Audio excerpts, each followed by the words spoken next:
I feel like the one-legged man in an ass-kicking contest.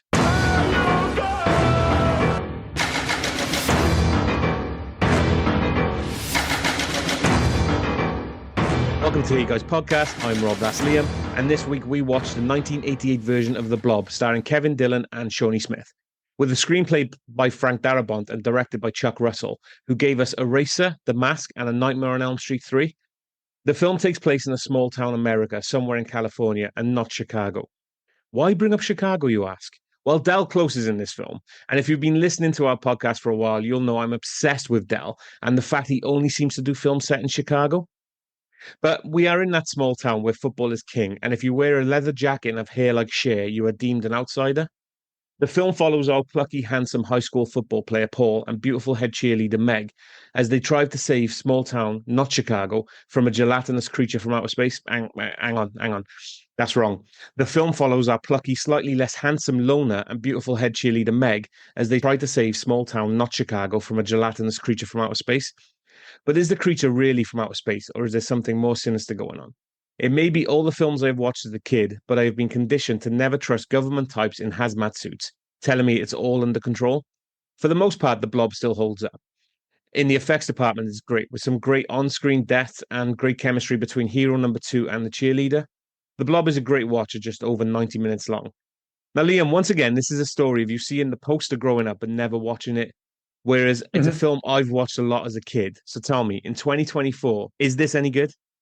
Absolutely. It's fucking awesome. It is awesome. Like, legitimately, great, right? like, going back to all the podcasts, the two that always stand out in terms of movies that you had seen growing up, and for one reason or another, I'd never watched. Yeah, go for it. The Wraith and Buckaroo Banzai?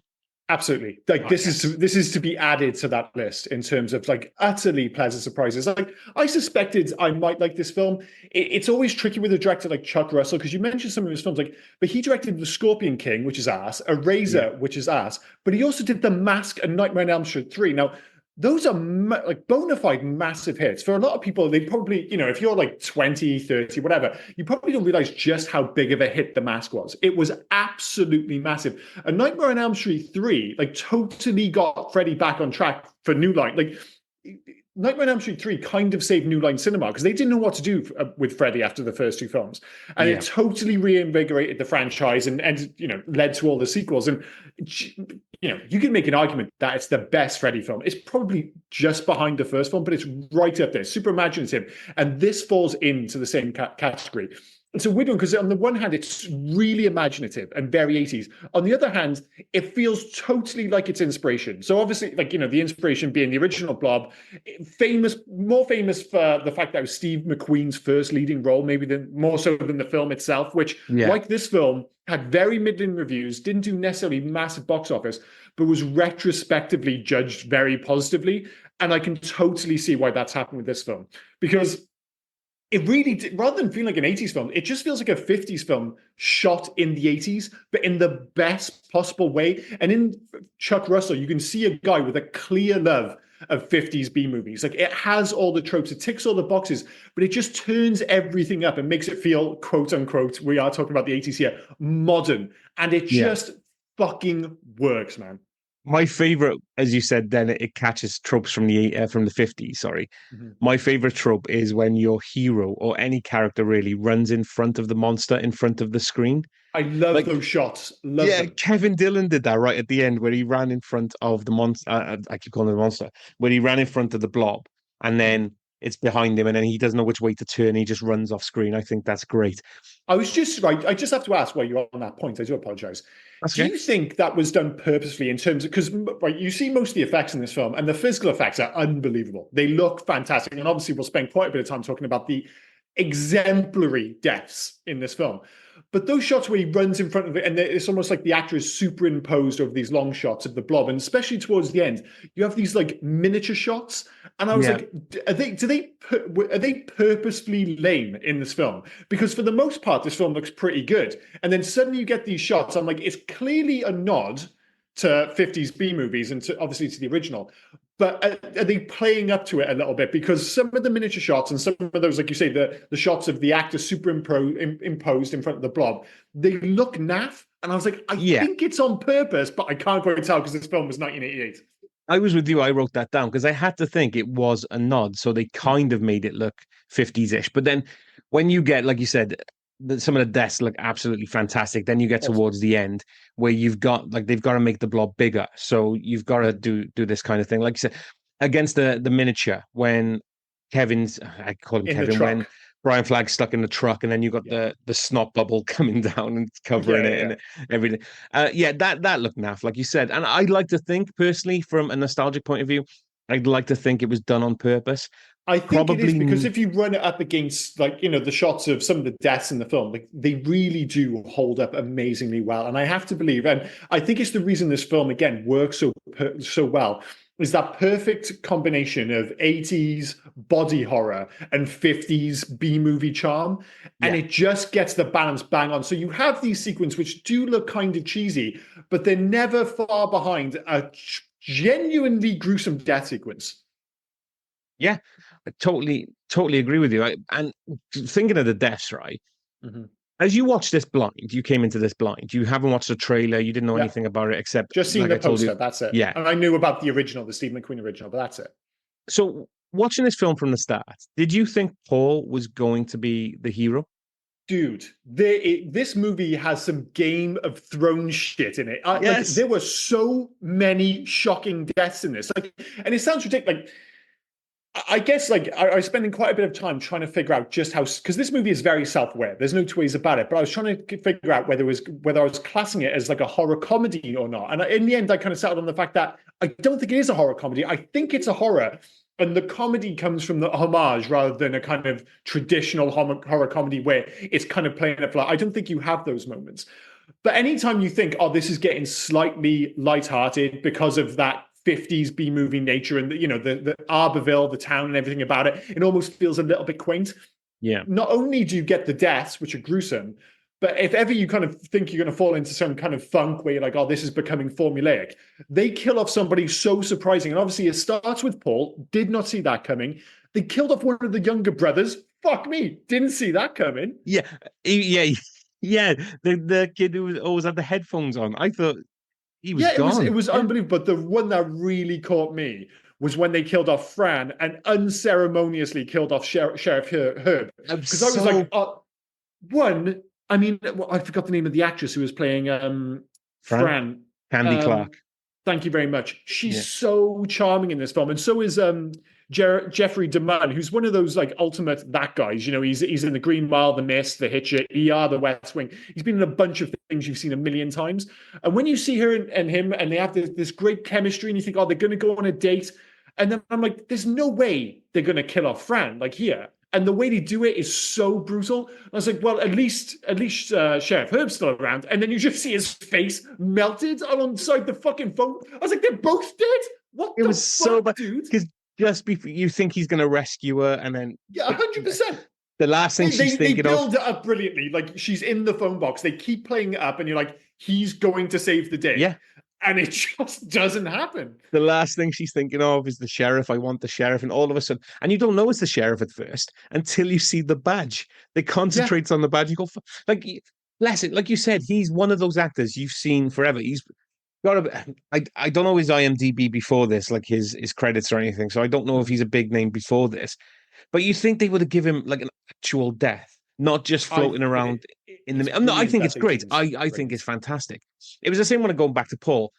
You're led to believe Paul is the hero. Yeah, I'm sorry. I know you did that. So I just want to make it abundantly clear. No, I did not fucking see that happening at all. No, you're meant to think he's the hero. He's going to be the Steve McQueen guy. He's going to pull Meg out of that room. They're going to run away. They're going to have the blob 100%. chasing them in the car, blah, blah. And all of a sudden, she pulls his arm off. Like Well, she sees that's him. the other part of it. It's not just the fact that he dies, because you immediately think of like the most famous example of it is probably still to this day Drew Barrymore in Scream in terms of the Yeah. star. And I know he's not a star name, but the way they set it up and the way as I'm watching the film, I'm like, well, he's going to be the other star alongside Dylan, basically. And I was like, oh, they have like a bit of a three-way back, not three-way section, you know what I mean, in terms of love interests and stuff and all that jazz. And I was like, when you saw the blob fall down, I was like, nah, he's obviously got away. And then it's on him. And I was like, well, that doesn't look good. And then I can see his face melting off. I was like, I think he's going to be dead. And then, like you said, she just pulls off his arm. It's such a brutal and unceremonious way for, like you say, a leading man at that point to be killed off so early in the film. But yeah, it really does set up the rest of the film where you're just like, I just didn't see any of it coming. But it kept showing, even with is it Seneca, whatever his name is? The well, he doesn't die. The kind of Joe Seneca who plays Dr. Meadows.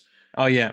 I was totally tricked into thinking he was a nice guy. I fucking ate that shit up. Oh, But when he dude, turned, I was like, oh no, no, he's the worst.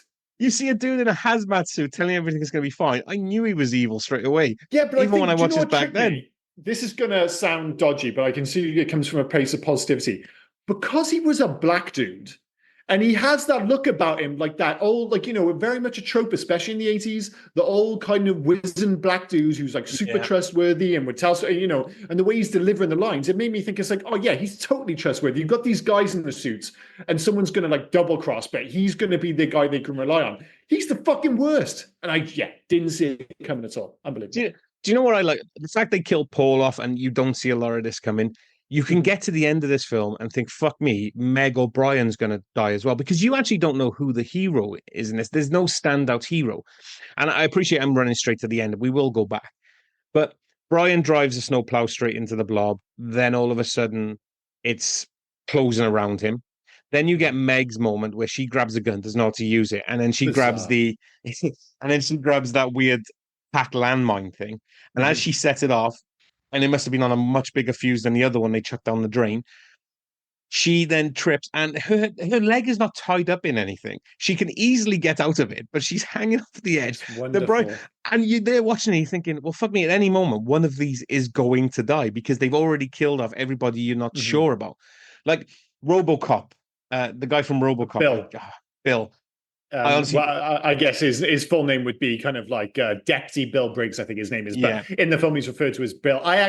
One of the big shocks I thought was going to be the fact that he was going to survive. But no, he did not. And again, he got another ripped through. Another unceremonious death. But yeah, it was great. Like, and again, I can see why, as much as I love, and when I say that, I really do adore the tone of this movie. I think they absolutely nail it.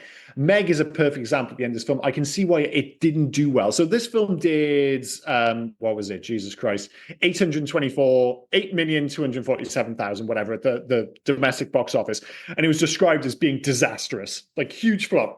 Yeah. And I can see why it didn't work, because people watching it, especially in the 80s, when the slash effects were popular and stuff, to get this movie where you can't quite tell if it's a comedy or not, you've kind of almost got to kind of come to your own conclusions as to how self-aware it is. The Meg section at the end, where it's all pretty serious, the Blob's, trying to, kill the city, you're seeing some pretty nasty deaths. And then Meg has a hero moment, but then she totally plebs out and kind of falls off the back of the bus.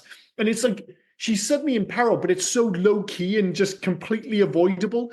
And it's like, in that moment, it's like, how much are they playing this for laughs? Again, I love all that stuff, but I can see why, the whole classic Back to the Future thing, you might not be ready for it, but your kids are going to love it. I feel like this is like the ultimate cult movie. And even though a lot of people don't talk about it, I feel like if you kind of put this in the right hands, I feel like a lot of people would feel the same way about it as you and I do. They'd be like, dude, where is this hidden gem been? Because it's the fucking bomb. Well, that's funny because but I was at the wrong age for this, because I watched this in 1990, I think.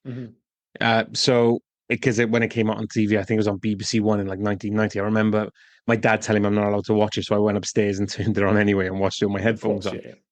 And I absolutely loved it. And I never got to go to the cinema or pay for anything like that. I think it's absolutely.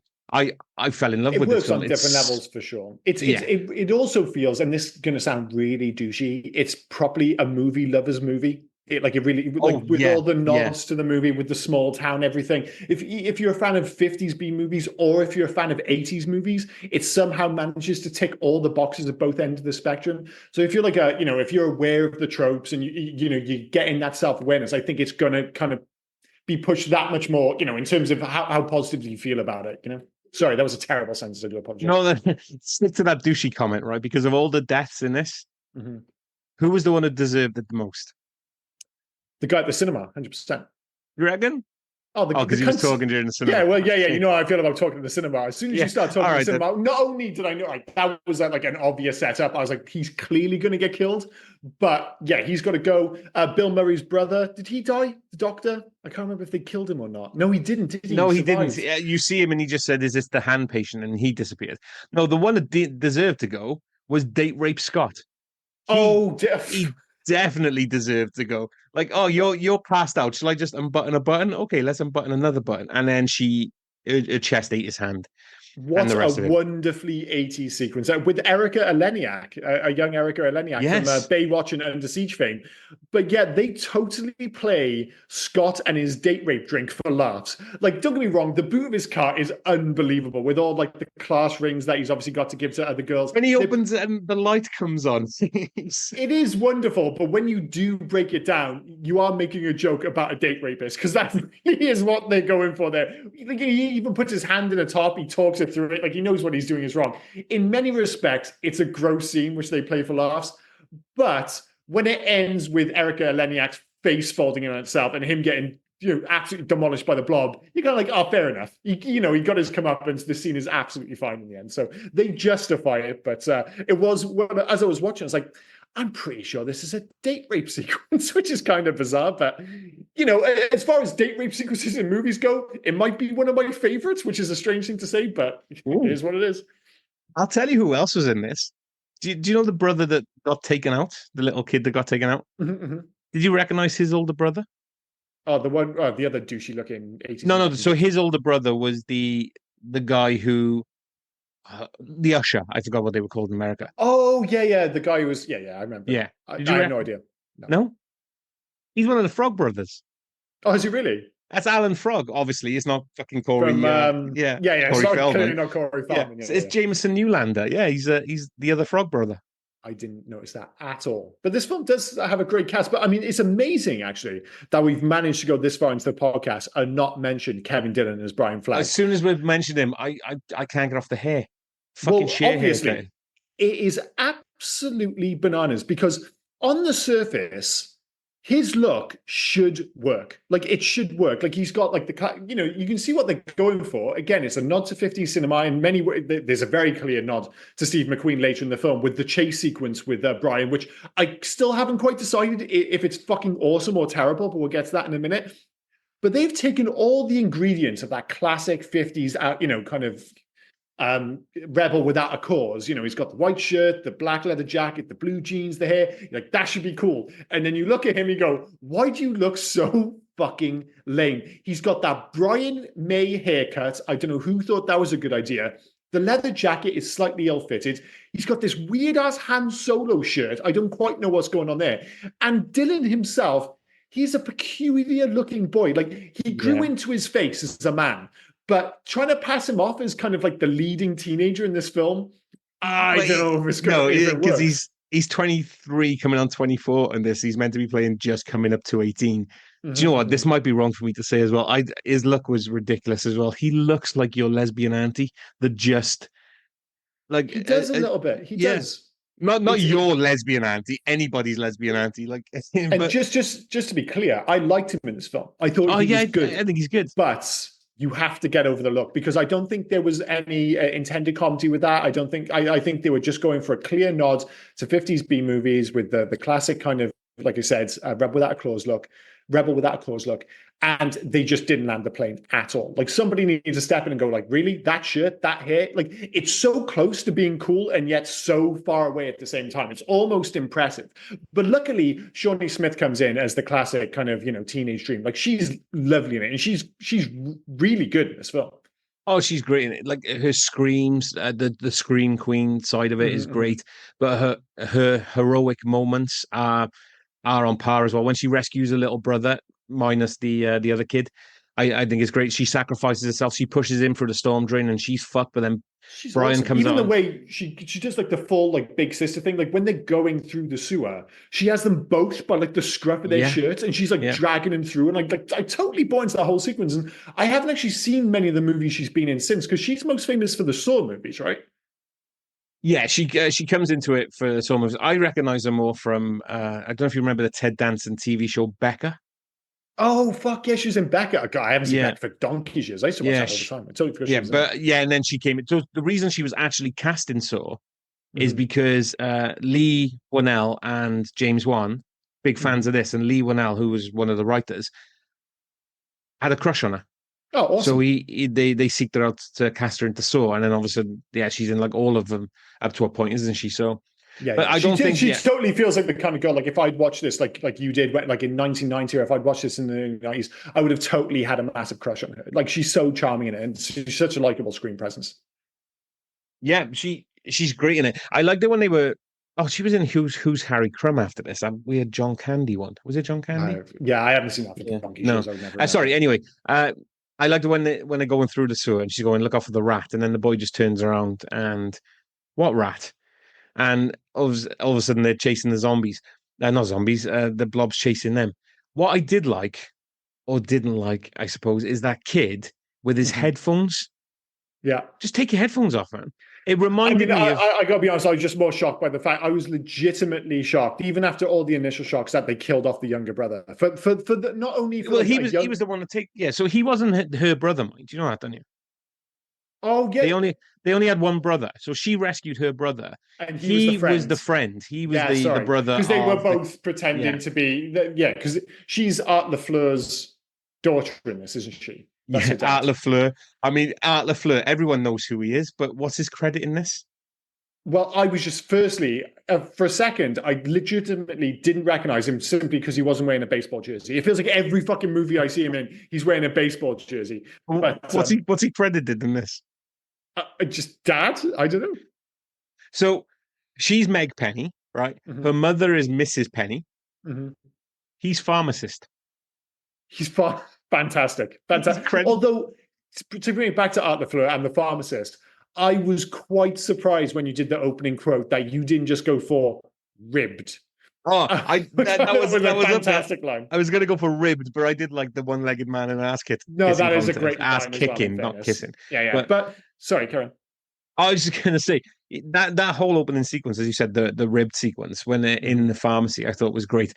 Yeah, You've yeah. got Del Close as Reverend Mika, who the way he was going up to date rape Scott and just talking to him, and the way he's smiling at him, Weird. and like And it's like, he yeah, seems to be like anti-safe sex, which is weird because those kids are going up and buying condoms. That should be a yeah, positive. And they were definitely implying that he was a bit of a wrong un, if you know what I mean, to the point where I was like, well, he's clearly going to die. I think I messaged you as I was watching this movie, just basically said, oh, Paul's just died. This movie's fucking dope. Oh, the priest is totally going to get it now. And I was convinced he was going to die. I didn't say Fucking anything after survives. that. Yeah, Yeah, he survives the whole fucking film, right down to the creepy ending. I was amazed that he survived. which again, it's hinted at that he's gonna release the Blob for part two if there ever was one, and Oh, such a shame. it's unfortunate there wasn't. But I thought I thought he was great in this, and like I He said, was. He was. I was being a bit of a dick in my intro saying it's not set in Chicago because any film we've ever watched him in is set in Chicago, so it's weird that it's in California. Yeah, yeah, yeah.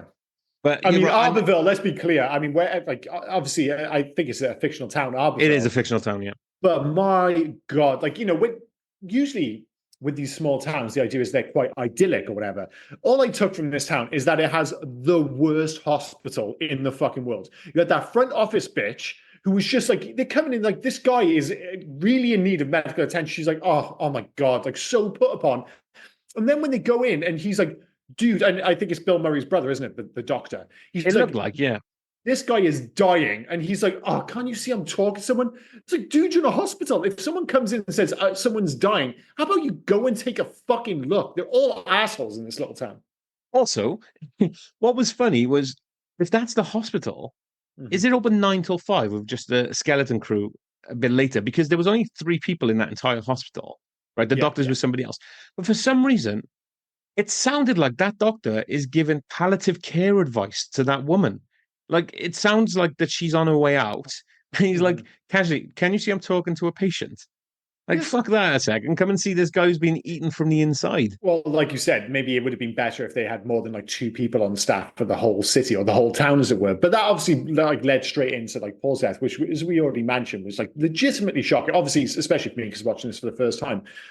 But I have to ask you, speaking of deaths, like what is the best death? Because I started listing them because they were so good. So I've come up with 8 in terms of the best ones for the film. So there's the homeless dude at the start where they pull back the cover. And in fairness, for me, again, I wasn't sure how violent this film was going to be. Because, I got it. It's like an homage to the 50s. They're going to like pare it back a bit. But then they pull back the cover and half his body's gone. And you're like, all right, that's fucking gross. Number 2, the Paul melt. Again, genuinely surprised that not only they killed him off, but in such a brutal manner. Although the one thing I'll say about that death was like the cops afterwards, like, we think Brian may have done it. Fucking Paul was melted to death. What the fuck do you think Brian did? The only thing left of Paul was his hand.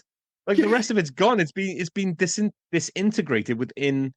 Dissolved, within the follow-up questions. Meg is just like trying to tell him what happened. Like, that doesn't sound legit. Are they not looking at the puddle of Paul and the fucking arm, which is just sitting off to the side and going, fair play. This is pretty fucking weird. Yeah, but anyway. as soon as you see Deputy Bill, who's from RoboCop, I can't remember his name in RoboCop. What was his name in RoboCop? Oh, he's just. I mean, speaking of great deaths, Emil. He's melted. Is that still the best death? It's one of the best deaths. I think it might be the best death. Perfectly. But as soon as you saw him as a deputy, he's going to be the prick, and he's going to be the 100%. Guy. But then you don't think the sheriff's going to die unceremoniously. So, well, that's why I thought because it went so far through the film, I thought the joke was going to be, Bill, who you expect to die, is going to survive. That kind of trope which they played up to in.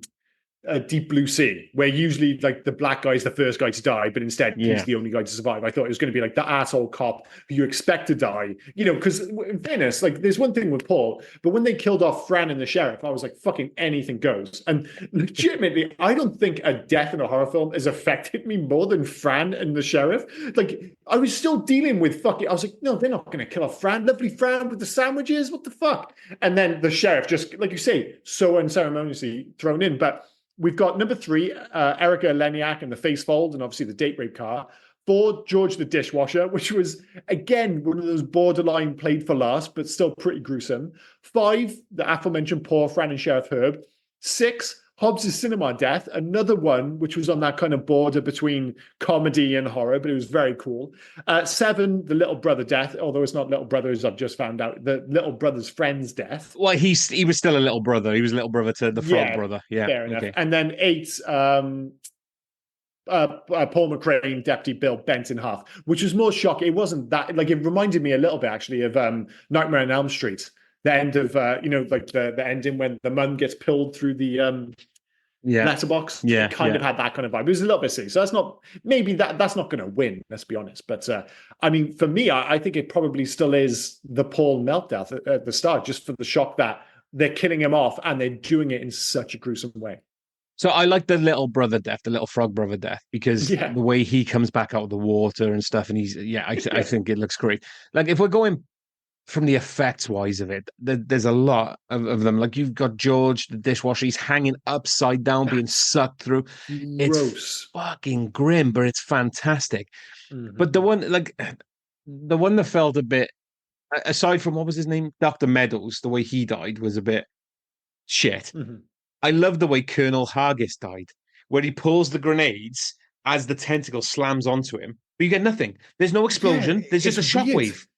Just a little shockwave that took out a couple of panes of glass, because the blob has taken all of that again force within it. So I thought that was great because you've got all these like everything getting melted, people dying because Brian Fagg fucking shot a rocket launcher up onto a man. Wait, let's be clear as well. A one-handed rocket launcher shot, like held out away from his body. Like, dude, you're gonna just fucking dislocate your shoulder. But he just casually just shoots a grenade launcher straight up, so it's fine. Billy from Beverly Hills Cop would be proud on that one with the rocket launcher. Yeah, 100%. But I got to go with probably the little brother or George the dishwasher, because the whole upside down thing and getting pulled through that little sink is in fact, like I actually, like you mentioned the cinema sequence there where he's like on the ceiling, I love that whole sequence. Like we're just coming through, and again this whole idea, like, because at the end of the film the aesthetic is wonderfully B-movie, and it ticks all the boxes. You have like the scientists in the hazmat suits, the giant monster, small town America, the rebellious teens, suspect miniatures, like the aforementioned, even the way they superimpose the actors over the shots of the blob. It's all fantastic. But what it also has, and they're probably my two favorite sequences, stepping on obviously a later part we'll get to in the podcast, are those kind of like, oh, the two in the car, like, oh, Yeah. they're making out. Obviously, they put an 80s spin on it, the 80s spin being date rape. But the transition shot to the cinema is fucking class. Yeah. Where you're like, wait, this is a weird bit of the film. And then the actual format changes and you realize, oh, they're watching a movie in the cinema and they just briefly put you in it. And then that has a bit of everything where it has those superimposed shots. It has the great death with Hobbs. And there's just something about, like, if you're going to do a 50s B movie, there just kind of has to be a sequence in the cinema. It just looks great. And I don't know why it has to be there, but as soon as I realized they were doing a big action sequence in the cinema, I was like, this just feels right. It just feels right. Two things I wanted to mention. The first one, we're still talking about the deaths. We forgot to mention the projector. I know you did say him, didn't you? Hobbs is the projector guy. Hobbs the projector. Yeah, Yeah. that was a good one. I thought you meant you said the death in the cinema. I thought you were about the guy who talks and gets pulled up. But Hobbs is dead because when his yo-yo comes back down. No, I was just happy that he died. His was relatively low key, but Hobbs's was fucking grim. When they always fucking name up Erika Elienak. Erika Elienak, yeah. Yeah. Erika Elienak, sorry. Erika Elienak, okay. When she says, what's with all those lights down there? Mm-hmm. And then the camera pans to show all the lights. And you're thinking they're right, well, they're meant to be on top of a make out point, as it were, something like that, where you look down on the whole town. But fuck me, small town America. This is small town America. You could have threw a stone at the lights. You could have picked the cars up from where they were. It was so close. It was weird. I love the idea that it's often its own place. And the thing is, it serves, I mean, obviously you have different issues nowadays with mobile phones, but it kind of solves so many narrative problems in terms of like it being out in the woods, no one else is around. You can explain away the military being there, the hazmat suits. There's not likely to be kind of outsiders coming into town. So, it's kind of got that Silent Hill vibe, I guess would be the video game equivalent kind of thing. So yeah, I'm all for this kind of tiny separated town where obviously all the kids are slightly kind of like, disappointed by the fact that they're stuck there and they want to go and do their own things and all that jazz. They don't really lean into that. And there were elements of the characters where I was like, oh, they could have gone a little bit further in terms of development, but they put all the emphasis on 50B movies charm and awesome 80s deaths. And I really can't complain about it. I'm glad. And the fact that, as you mentioned in the intro, this movie's 90 minutes long. Again, I recently saw Furiosa at the cinema. I'm going to see Horizon, despite the fact it's 3 hours long. I was going to see Kinds of Kindness, but that's 3 hours long. And I'm like, what the fuck? And then you see this film, you're like, 90 minutes, awesome. It's like, even if it comes at the expense of narrative development, I don't give a fuck if it's entertaining and 90 minutes long. So what I like about them is you can get them done on a school night as well. You can get them done before work, and you don't. Watch this on a Tuesday. I'm not having to book an afternoon off to go and watch Horizon because otherwise I just don't have a fucking evening. Have you told your wife it's 3 hours long yet? Oh, she's not going now. Like, she's not now. As soon as I told, that's why I'm booking an afternoon off because I'm like, otherwise I'm never going to get to see this. She's like 3 hours. Same with Kinds of Kindness. Like, I want to see that film, but all of a sudden, as soon as I saw the runtime, I'm like, God damn, man, do I want to see it that much? Whereas, like, if it's 90 minutes long, I'm just like, go on then, why not? And what a treat! Like, if this film had been 3 hours long, it would have been a much tougher sell. But luckily, it wasn't. So going back to this film, did you like the Flag Army chase scene with the bike where they're all hunting him down? And then, as I said earlier, I can't decide if it's fantastic or it's a great nod to Steve McQueen, that final shot with the jump. But that's it. He jumps over it. He then gives his triumphant middle finger in the air. Brilliant. You're still being followed by an attack helicopter, dude. Like, you haven't lost the attack helicopter. They're just still right behind you. Well, that last shot was like, almost Jesus like Christ, he jumped the bridge. Oh, we might as well stop. We can't catch him. He's jumped the bridge. Dude, you're in the air. No, we can't catch. He's jumped the bridge. It's weird, right? It makes no sense. The thing is, as well, in the build-up to it, I was like, oh, this whole chase sequence looks kind of naff, whatever. And then it's building up to that jump. And the jump in and of itself, where, like you say, you get all in one shot. You can see the truck. You can see the bike going over. You can see the attack helicopter. Like, wow, that looks amazing. Great nod, Steve McQueen. I'm all on board. He flips him off. I'm like, yes, awesome. And then they cut to the other bit. Like, wait, no. One of those was a helicopter. He didn't have to stop. Why the fuck is he stopped? But yeah, on we go. There will be no follow-up questions.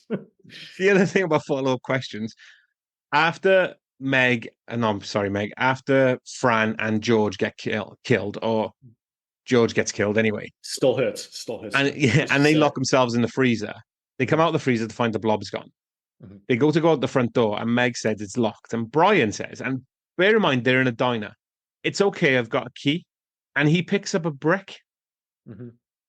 They're in a diner. Where's that brick coming from? Like, did the blob just destroy a wall? I didn't see the blob destroy the wall and just left house bricks on the floor. Where the fuck did the brick I come don't from? think, but that's the beauty of a 90-minute movie, though. It's like it moves so quickly under normal circumstances. You don't really have time to question it. I honestly, watching it for the first time, I didn't even notice that. It's only you bringing it up now, and obviously you've seen it a bunch of times. And you know, when you're kind of dissecting it for a podcast, you're just like, well, there's a fucking brick there. But when you're watching the cinema, you're like, to bring it back to the aforementioned chase helicopter, attack helicopter, whatever you want to call it. When I watched the film, I didn't even question it. I didn't even question it. Why? Because I was already on to the next sequence and the blob's doing something else. So I just didn't give a fuck. And we've not even mentioned the blob. By definition, the blob should be a terrible bad guy. I mean, it's a weird one because I think it was Neil deGrasse Tyson stated that among all Hollywood aliens, which are usually disappointing as far as he's concerned, the blob was his favorite from a scientific perspective, which sounds cool, but doesn't necessarily equate to cinematic grandeur. In this, it just totally works. Like, you know, we're used to kind of like, you know, these villains who just stalk bad guys, but this is just a gelatinous blob. I mean, it's in the title, The Blob. It shouldn't work, but it fucking does. And I'm still not sure why. Because it literally looks like the ooze from Ghostbusters 2. And I was like, that shouldn't be threatening, but it is. Well, I mean, it's threatening because you've seen what damage it can do. And the fact that it's not picky. It's not chasing co-eds. It's not chasing teenagers. It is just trundling through town and eating whatever it can and however it can. What I liked about this twist was the whole alien twist. Sorry, the non-alien twist was the fact that it was just a satellite. They sent an organism out in space. Somehow it got mutated out there, came back, and just when they pulled that meteor out of the ground, and it just had. And why if you're doing something secret, why stamp the American flag on the side of your secret? Well, that's the thing. I mean, project. I like the idea that this is like the West version of Godzilla, and this is like a conspiracy theory movie at its core. You know, it's like the original would have been about an alien entity from outer space, and then this one's about biological weapons because it has more relevance to the time. It doesn't really matter in this film. I'd like to say, you know, it has some kind of deep narrative, or like it has it there because that's what happened in the movies in the 50s. It's a token gesture.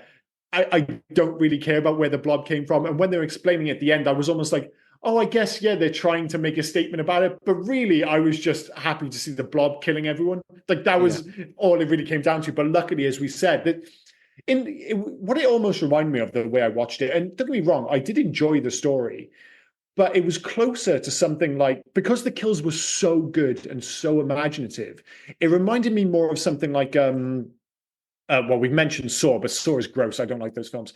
Final Destination, where there is a solid narrative to it, but really what you're doing is waiting for the next imaginative death. And this definitely had a touch of that. And don't get me wrong, even with Final Destination, there's a reason the first film in particular is so good, is because it has a likable cast. You know, you can't just have people getting killed off if you don't give a fuck about them. So you still need that memorable cast. And, you know, as we already mentioned, the stuff with Fran and the sheriff, you're like, even though they're on screen briefly, they make an impact so that when they die, these imaginative, horrible deaths, it actually has an impact rather than just being some like no name, you know? So all the pieces need to come together. But as I said, when I was watching it and I realized what it was, about 10, 15 minutes in, I was watching it more like Final Destination, like thinking, man, what is the next death going to be? And who the fuck is it going to be? Because, you know, they established early doors, everybody is up to it. Like I thought right towards the end, I was like, fuck, they might kill off Meg, which would have been a shock. But you do. And I thought that would be quite, and the way she would have gone as well, just eat him because she tripped over a pipe on the fucking side of a truck. That actually would have been quite funny if he couldn't get her off, and just because her foot's caught there, just got, you know, developed by the blob. That would have been fucking awesome. What did you think of the blob's weakness? Like affected by cold and it freezes solid. It's fine. It's a bit like, you know, Terminator 2. Let's be clear, where you're just like, you've got this unstoppable beast or alien machine, whatever you want to call it. They always need a weakness. And to be honest, I would prefer if it was relatively simple, because ultimately you're just watching this unkillable thing, supposedly unkillable thing, making its way through a small town or wherever it is, and then eventually you're like, well, we need a way to fight back. I don't need to over explain. Just be like, yeah, it doesn't like cold. That's fine. That's fine. It's like the Thing where it just doesn't like fire. It's like, yeah, that's fine. And I get that. And I think it's good as well. You don't need to explain it. You don't need to go into it. But what I would have liked a bit of an explanation on is at the end, you get, was his name Moss? Moss said, let's get this into the ice house before it thaws. Mm-hmm. And then the film ends. And then you get the preacher in the middle of bumfuck nowhere, just giving his speech. And then he's got his little remnants that he got from the freezer in Fran's diner. But what happened to the rest of it? They can't defrost it, because if they frost it, even I gotta think, even if you try to incinerate it while it's frozen, as soon as it melts a little bit, it's gonna go again. So have they just kept it in fucking Arborville's, I don't know, ice house as they called it, or? Well, the military are at least aware of what's going on, so I suppose they're going to step in. But I think the sequel to this one might have been quite dark in terms of the town being subsequently silenced by the incoming authorities. But yeah, like it really doesn't answer all the questions at all. I would argue, again, it doesn't really matter because I was too busy having fun, and I think that's the difference between a movie from 1988 and a movie from now, is that a modern film would feel the need to explain these things. It would feel the need to have that extra exposition and character development. And that's all well and good to a certain extent. But what you end up then is a horror movie, which is 2 hours and 15 minutes long. And when it comes to horror, unless it's like some really art house shit, when it comes to horror and comedies in particular, I mean, you should be aiming real hard for 90 minutes. It's like Predator is 109 minutes. It justifies it. But the important thing is it's under 2 hours, and that's an all-time classic. Like, just the idea of these films being over 2 hours just makes me physically sick. So, the fact that it doesn't explain it, I'm more than willing to go with. But yeah, as you can tell, it's because I fucking love this film. And I have to ask, because obviously you spent more time with it. You've seen it a whole bunch of times. You have a relationship with it growing up. How highly does this rank for you in like the best horror remake? So I was like, right, I know this isn't everyone's cup of tea. I quite like Friday the 13th, the 2009 version. The big hitters being like The Fly, The Thing, It Chapter 1, relatively high regard. I'm not sure if Evil Dead 2 counts because it's kind of a remake. It's kind of a remake, yeah. Fright Night 2011 is quite, people like it. I'm not going to include the remakes in new languages because I think they're a different beast. So like The Ring, Let Me In, The Grudge, stuff like that. I think they're good movies, but I think that's a different beast. So yeah, I don't think this is quite in the same category. And I don't think it was ever going to be, given the nature of the movie. It doesn't quite hit the heights of obviously The Fly and The Thing. But I would have this in like the kind of second tier of like horror remakes. So you've kind of answered that yourself, mind. Not a lot of people like the Nightmare on Elm Street remake, or hardly anyone liked it. Bless him, Jackie Earle Haley, fucking, did what he could. It's terrible. Like, you said you liked it, but Friday the 13th remake is shit. It's not great. No, but what you've said then, the remakes that you mentioned, The Thing, and sorry, I missed the other one you said, The Fly. They're 80s remakes of 50s films, just like this, which stands out. This is an 80s remake of a 50s film. But if you're doing remakes of an 80s film, never works. Prom Night, all those ones, they don't work. I don't know why, because you can't capture the magic of the 80s and move it forward. But for some reason, you can capture something from the 50s and have it in the 80s and it works. The Thing is fucking fantastic. We've already said that. That'd be great for us to revisit. It's fucking amazing. It's one of my favorite films. Fantastic remake. Probably better than the original, in my opinion. Same with The Fly. Fantastic remake. And I think I've seen it once before we did it on this podcast, and I think it's great. I mean, the effect, something about those practical 80s effects seems to work for us for these type of films.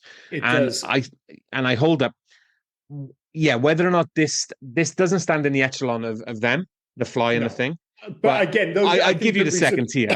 Excuse me. And I think the reason for that is like those are actually different beasts because they are remakes, but they're remakes of the concept, but they are very 80s movies. Like, if you're watching The Thing and The Fly and nobody explains to you, I don't think there's any like kind of obvious signs that, this is a remake of a 50s film. A completely different beast. Whereas this film is embracing 50s cinema in a completely different way, which inherently makes this and I mean this in a positive way, a dumber movie. Like this is a great, like uber violent at times, but it's a silly movie. Like, it just is because it's such a kind of clear homage to the 50s. When you look at The Fly and The Thing and The Thing, those aren't homages to the 50s at all. They're just based on concepts that were established in the 50s, but they're very quote unquote. Yeah, but modern contemporary movies of their time. but this still remakes. And if we look at this Mhm. in lines of like the food pyramid, and I'm going somewhere with this. The Thing and The Fly, they're your sugars. They're Mhm. top tier. They're the things that you shouldn't like. You're not going to get a lot of. Mhm. And then we can go down, and the Blob would be in your dairy. Yeah, Like yeah, it's the definitely. second tier. I think it's great. I think it is a very good. Mhm, mhm. If they're fantastic remakes of 50s films, this is a very good remake of a 50s. Yeah, It's I it's agree. it's so much fun. It And in really that is. vein, The Wraith kind of feels like it should have been a 50s film. You've got street races, which is a big thing for the 50s, like That's the the hot rods and closest things to like that. this. Yeah, I've actually got it down in a note. In terms of tone, I was trying to think of something comparative, the closest thing to it. And I know The Wraith isn't like a remake of a 50s film, but to your point exactly, it feels like it is. And tonally, this feels incredibly close to The Wraith. I actually think this is better than The Wraith, but oh both yeah, of yeah. them are really fun, and they've both got that same sense of kind of like horror comedy, but it's kind of it's more winky, and it's like I said earlier, I think the important term is self-awareness, which is The there. only thing this is missing is a fucking ace soundtrack. Like you had the Yeah, yeah. Wraith, and the Wraith had a fantastic Mhm. soundtrack, really upbeat 80s rock and stuff. This didn't feel like it had anything that I would remember. That's the only No. thing I think this is missing is a decent soundtrack. Well, it goes to show, like when I look at my notes, the one thing I just don't have on in any of my notes is anything to do with the score. So it Yeah, obviously wasn't bad, but it just didn't land either. It just made no impact on me whatsoever. I couldn't even tell you now, which sometimes I guess is the point of a score, is that it's supposed to just kind of, lead you towards a certain mood. But this feels like the kind of movie which totally could have had a killer soundtrack, and it's just not yeah, there. yeah. Yeah.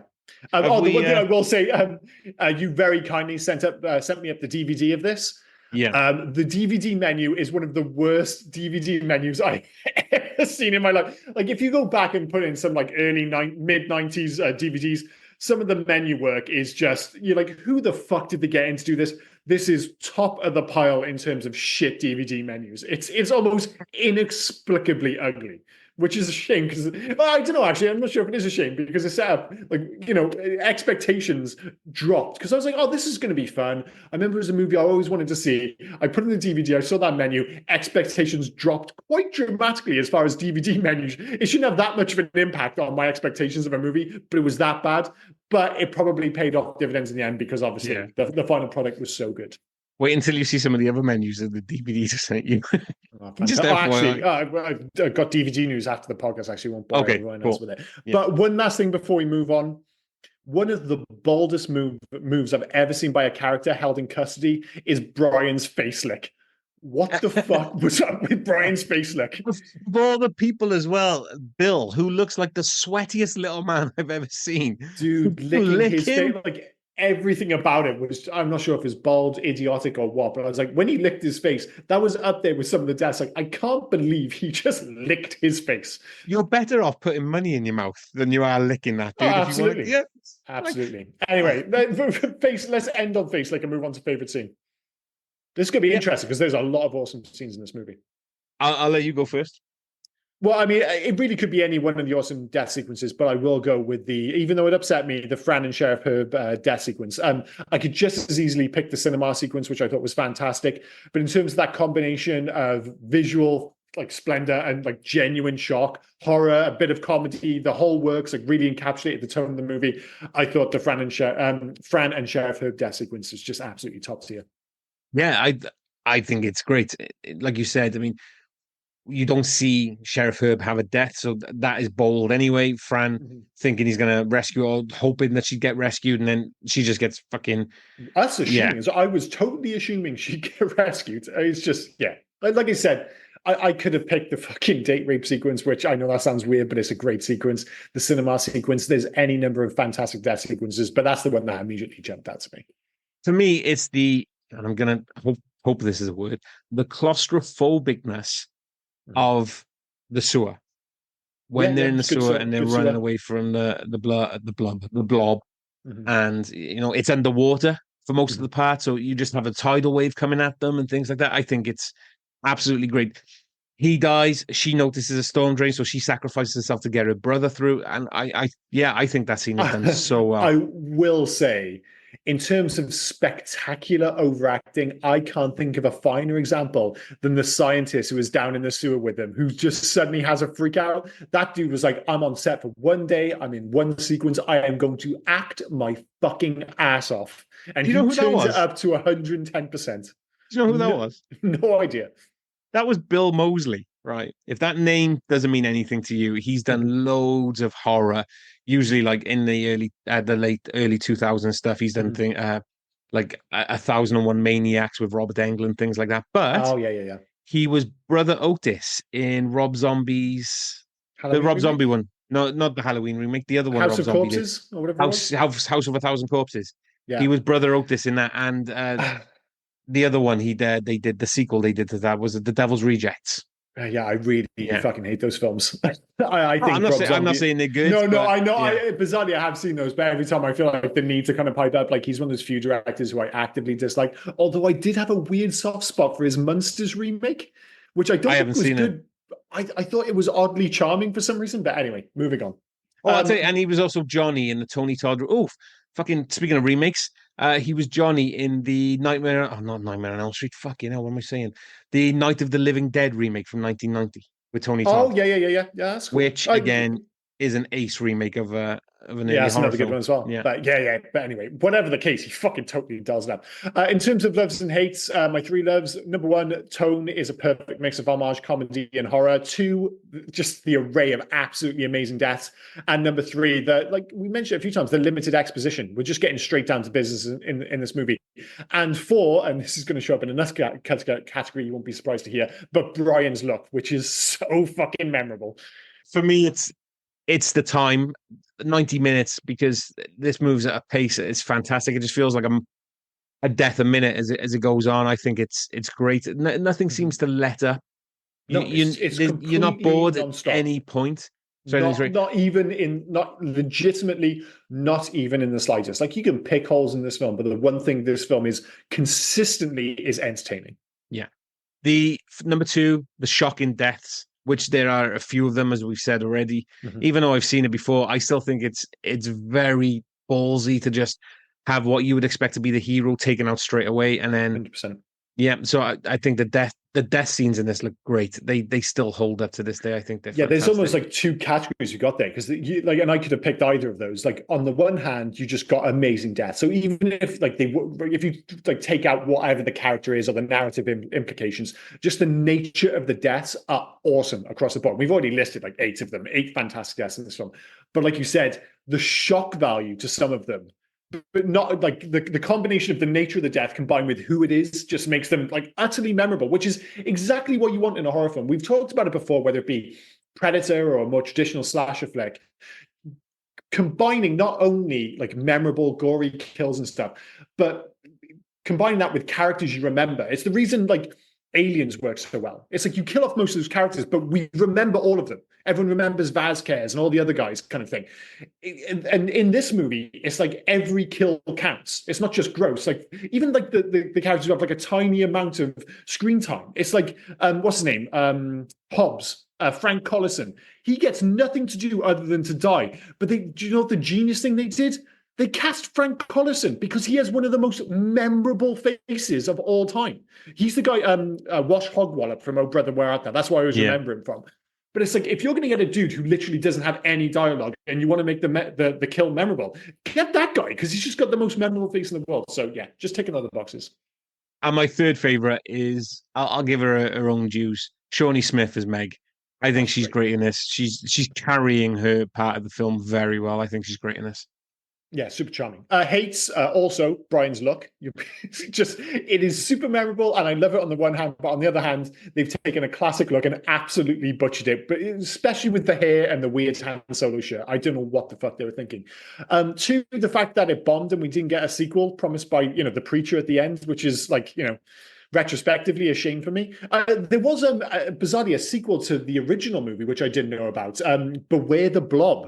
It was directed by Larry Hogman. It was released in 1972. It was like the same creature as the original, only this time it was like a small specimen unearthed by a bulldozer crew in the Arctic, which sounds very The Thing, and I think it was really sold as like a horror comedy. And I think one of the other titles for it was The Son of the Blob, which really gives you an idea of what kind of film it is. But that movie I wasn't even aware of. This movie, however, they really do hint towards a sequel. And I think that would have been potentially brilliant. But as we mentioned, it absolutely bombed at the box office, so it was not to be. Do I have any more hates?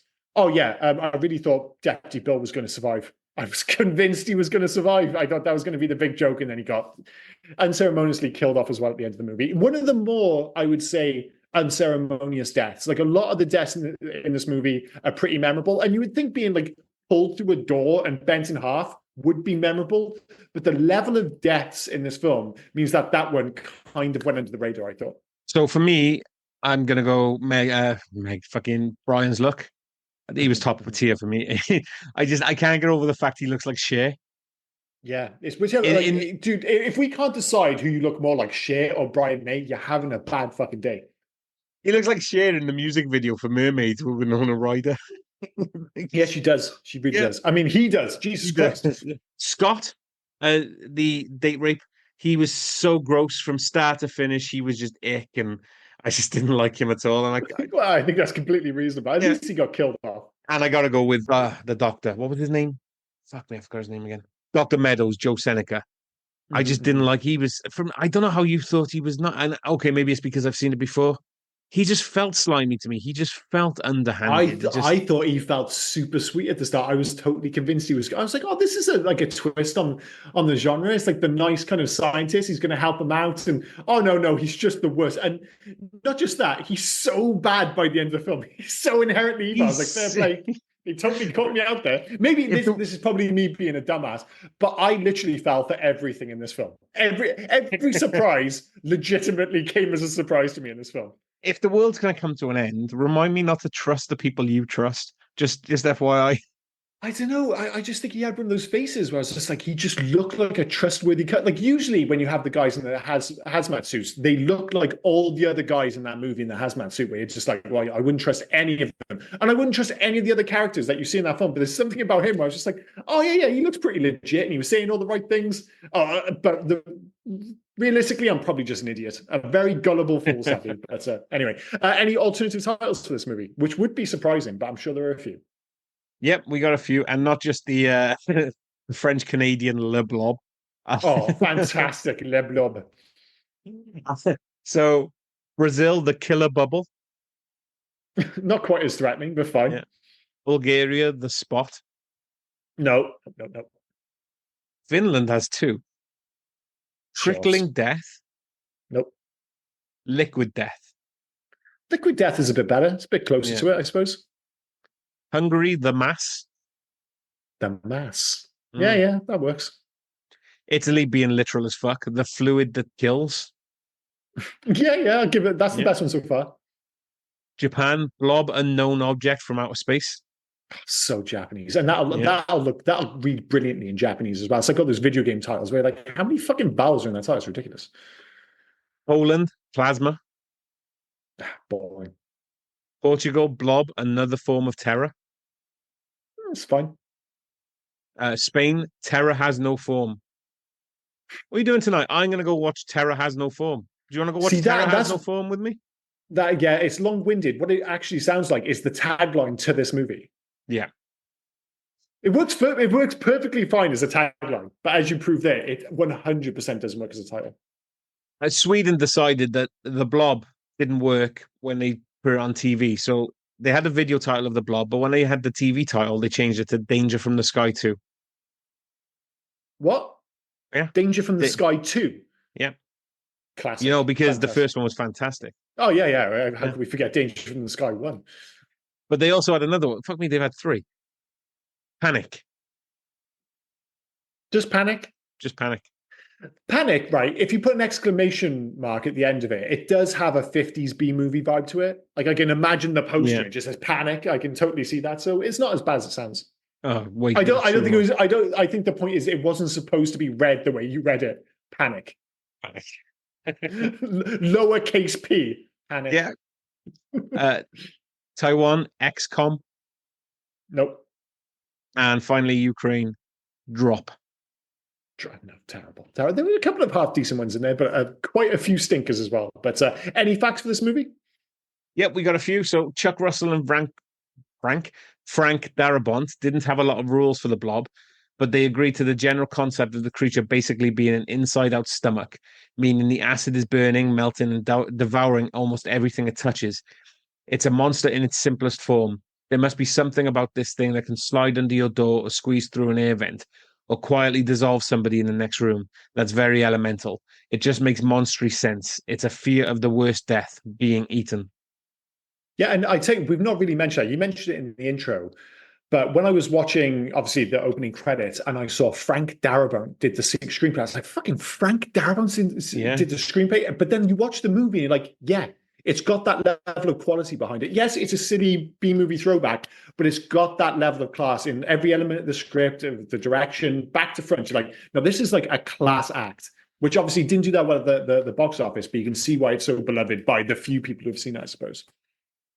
Jonathan Lech Jr., who played Paul, took Shawnee Smith to his senior prom at Hollywood High.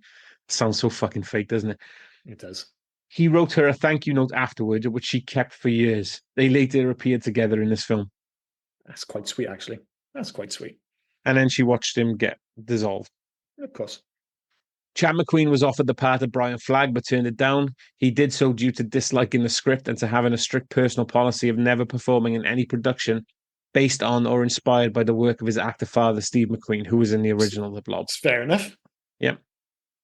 Out of the film's reported 19 million budget, 9 million went towards visual effects, although director Chuck Russell claims that both numbers are highly exaggerated, and the total budget was closer to just under 10 mil.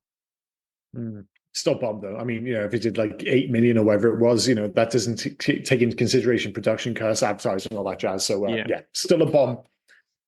Kevin Dillon and Shawnee Smith both wore hair extensions at director Chuck Russell's insistence. Dillon reportedly really hated them, but this is how Russell wanted his character to look. Well, I mean, he was right on that one. Not the director. It did look like ass, but it is. He clearly had a look in mind. So it's not an accident. It wasn't like he showed up on set with that hair and they're like, oh, that'll do. Like, no. We're going to give you this Barnett, one of the all-time worst leading man Barnetts. I genuinely think it's in that conversation. Because, you think of, say, something like, Nicolas Cage in Con Air. But that's going to come out the other side where it's kind of awesome in a lame way, whereas there's nothing awesome about this. It's just lame. Is it the face, though? Because if you think 80s, you put that hair on Kurt Russell, does it work? Right. Kurt Russell always had fantastic hair, so it's hard to judge. The closest thing I could come to in terms of like a leading man is Sylvester Stallone in Rambo 3. If you see the opening, you're like, it's actually quite a similar haircut. But you got to remember, he was absolutely shredded in Rambo 3, whereas Dillon in this movie is like he just doesn't have leading man good looks. So it just makes it all that much more ridiculous. Like you've got to be so fucking handsome to pull that hair off, or you've got to be Rambo. He is neither of those things, so he ends up looking like a bit of a turnip, sadly. Minor roles were played by Playboy Playmates. Vicky DeSoto was played by Erica Eleniak, as we've said. She was July 1989. And nice. Susie, I can't picture Susie at the moment, but she was played by Julie McCulloch, February 1986. I'm not too sure who Susie was in this one. This movie just keeps getting better.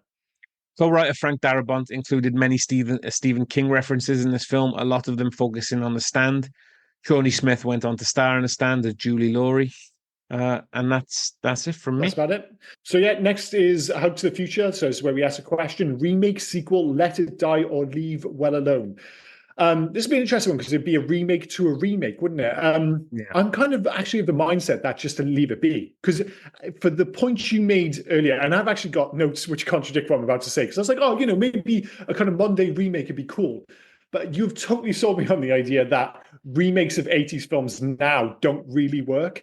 So I'm like, maybe this is just one of those, like, places and times where it was the perfect combination of 80s and 50s cinema.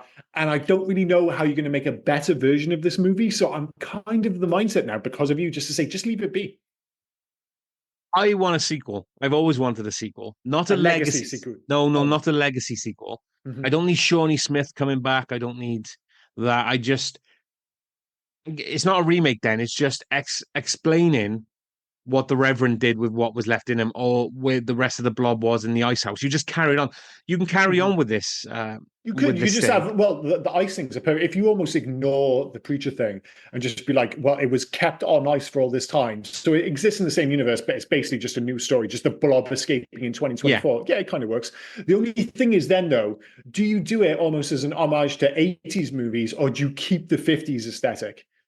I think you move up timeline. I think you've got an homage to the 80s. You can throw a little bit of 50s in there as long as you don't fuck Mhm. around too much and it looks terrible. You've got 50s and 80s in there.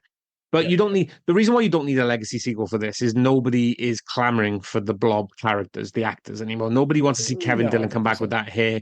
Nobody wants to see Shawnee, bless her. Nobody wants to see Shawnee Smith's Meg come back.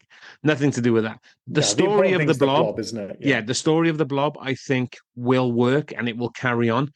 And you've got bigger cities for it to devour. Like you said perfectly, it's like the West's version of Godzilla.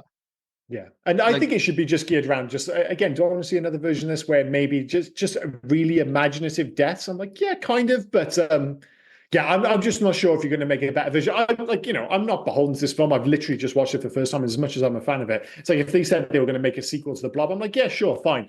But like, I'd quite happily just leave it as is because I think yeah, this is, like I said, like a perfect little picture of time kind of thing.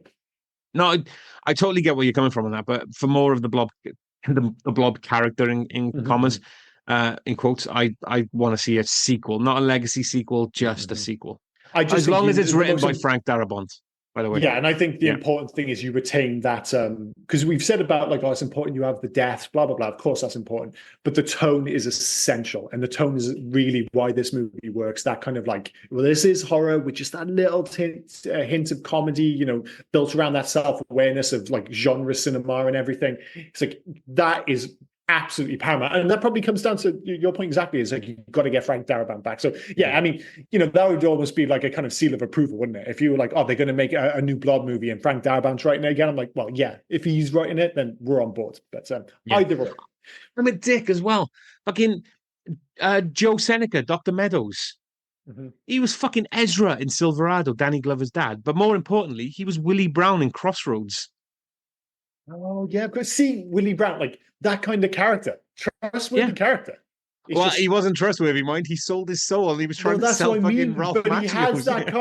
he has that kind of vibe to him. But I mean, perfect for this as well. We think he's trustworthy, but then obviously maybe a little bit more suspect. Not as suspect as in this, of course. But yeah, I totally forgot he was in that. Oh, we might Excuse have to me. do Crossroads, the best Jesus Christ. Karate Kid movie. Absolutely shocking.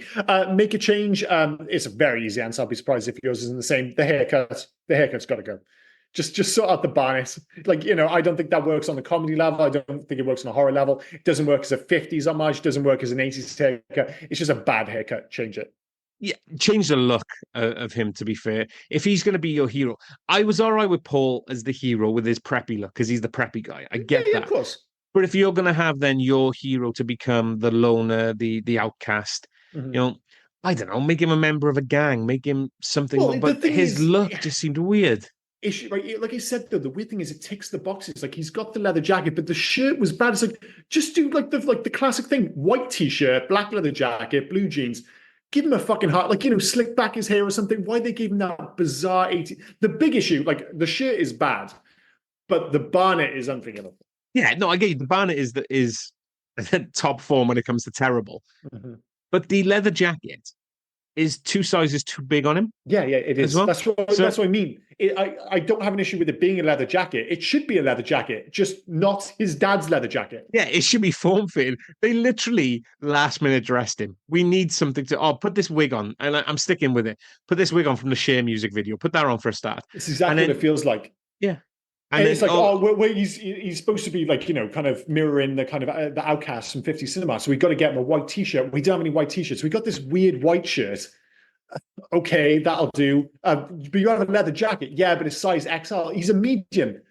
We've only got the XL. Okay, it'll do. Are you still planning on putting that fucking hair extension in? You bet your ass I am. And then you end up with this mess. It's strange to say the least. In terms of video games, there was no direct adaptation, unsurprisingly, but blobs are bizarrely all over video games, especially JRPGs like a la Dragon Quest. You get them in Zelda and everything. There's always blobs in video games. It's kind of easy to kill enemies. Yeah. But if they, I think there was a blob-like level in Zombies Ate My Neighbors, and there are probably like a few other references out there I just can't think of. But if I was going to make a blob like video game now, and I've used this example before, but I think it is the correct answer. It is Alien Isolation Team, a Creative Assembly, where you're basically just doing missions, like, knocking about Arborville. Arborville is the town, right? And then you have the blob just cutting about almost with its own AI, and it's ostensibly unkillable. You'll have a handful of homemade ice weapons, and you can kind of scare it off. But the whole idea is that can show up anywhere. And as the game progresses, it keeps getting bigger and bigger, and the threat becomes more kind of, the way you have to deal with it ultimately changes. But that's what I'd go with if I was going to make a modern day blob game. I like your idea, and I think we'll call yours the winner. The only thing I could think of with the whole like blob-esque thing was, you remember that? And I think I've used this before as well. Do you remember that game Inside? Yeah. Oh, yeah. That's great. Where you are the blob, essentially. You become the blob at the end. Like you're walking through, but it turns out you're part of the blob anyway, and you're trying to. Yeah. It's pulling you back towards it, but that's more like a human-esque version of the blob kind of thing. But to be the blob, to control the blob, and you are the blob. It's like that again. I think it's another game called Eat Everything or something like that, where you're a hole in the ground, and then you take up the cities. And I cannot remember off the top of my head, and I don't have my phone with me. There were 2 indie games released in like the last 5 years where basically you're playing a gelatinous blob and you're killing everything, and they're both fucking awesome. And I was always thinking of it from the survivor's perspective, but if you're making a video game where you're the blob, the template already exists, and for the life of me I can't remember it right now, but there are examples out there, and they're just kind of side scrollers where you're like taking control of a monster, but they work really well and would totally. And the whole idea is that you get bigger as you progress as well. So yeah, complete oversight on my part. I do apologize, but Tasty Planet, was that one of them? No, not Contagion. It's something like Contagion. Anyway, it doesn't matter. We'll get to it eventually. Yeah, but I mean, if we were going to make a game, you make a game where you're the blob eating everything. I think that's actually better. Yeah. I think that's much better as the blob version. So that leads us to ratings and recommendations. I think this is going to be an interesting one in terms of, I suspect our score will be the same. I'm just going to go out there and say mine's a really solid 4. Yeah, I'm 4. For recommendations under our kind of the purview of the recommendation system, where the idea is, could you recommend it to anyone in 2024? The answer is probably no. But on the other side of that is, I would aggressively recommend this to like what I consider film fans. So I've already recommended this to 3 people. So I have recommended it, but it's to a very specific crowd. Like I'm not just going to go, I'm not rolling into the office on fucking Monday and going, guys, you've all got to watch 1988's The Blob. That's just not going to fucking fly. But for a certain kind of, like, if you're into movies, and it doesn't have to be 80s movies either. If you're just into genre cinema, anything like that, I'm like, dude, like, you need to get on. Like, I slept on The Blob for fucking the best part of 4 years. Got there eventually, thanks to you. But yeah, so I would recommend it, but to a very specific crowd. Yeah, so I'm the same pretty much. It's a 4 for me. It's so close to a 5. But it's a 4. In regards to that, if I couldn't recommend The Wraith for the same reasons, I'm not going to recommend this. I wouldn't recommend it to Joe Public, but that's the reality. Yeah, if we are keeping to the rules, and I am slightly bending it, because I basically just wanted to say that I recommend this movie to people already. In terms of recommending this to Joe Public in 2024, it's still a bit of a tough sell. Yeah, and that's it. I wouldn't recommend it to them, but as you've already said, I would recommend it to people like the likes of us, which I've done for you. Even if we didn't have this podcast, I'd be finding a way for you to watch a Blob, which I did. Yeah. I mean, for us, we can't watch it any way, shape, or form unless you've got the DVD, and the DVD is not out there anymore. So I've sent you my copy. It's ridiculous. So yeah, it's literally a crying shame. It is one of the problems with like modern movie watching, like, in terms of this idea that, oh, well, everybody, you can just get it on Amazon or it'll be on one of the streaming services. Like, the Blob just isn't fucking there. So like, unless you own a physical copy, it's like, you're not watching this film, and it's just such a shame. It's interesting anyway, how you recommend it to the people, but how they're going to get it. I don't know. I haven't thought that far ahead. I'm just like, you need to watch The Blob. I don't know how. Just watch it. Do you have a friend maybe in Cardiff who can send you up a DVD copy, or is that just me? Okay, fair enough. Do you copy DVDs anymore? Can you still bootleg DVDs? No, I don't, but I would for this movie. Maybe that's what. No, you personally. Is bootlegging DVDs still a thing? Probably not, but we'll get there eventually as kind of rights go out the window and people realize that if they want to watch a movie, because you can't get on streaming services, and it's the problem we've got with this film, it's the problem we've got with what's it called, the baseball movie, Jesus Christ, Major League. It's Major like, League, yeah.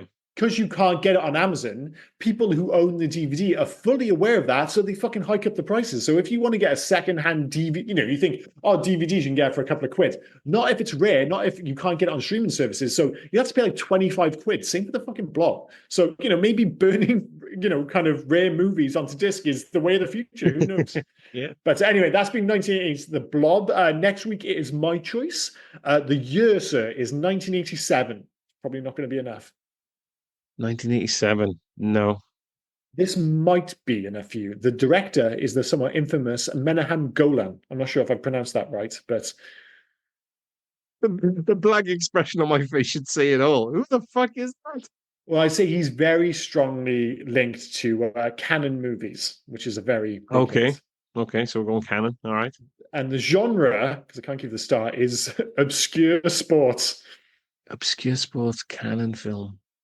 1987. 87. So it's not rollerball because that was the 70s. No. What the fuck? Obscure sports, I'm not sure if that's a bit of a red herring, because I'm not sure if you consider it a sport, but the way it's presented in the movie, it's presented as a sport. Okay, so not hockey. Oh, no, much more obscure.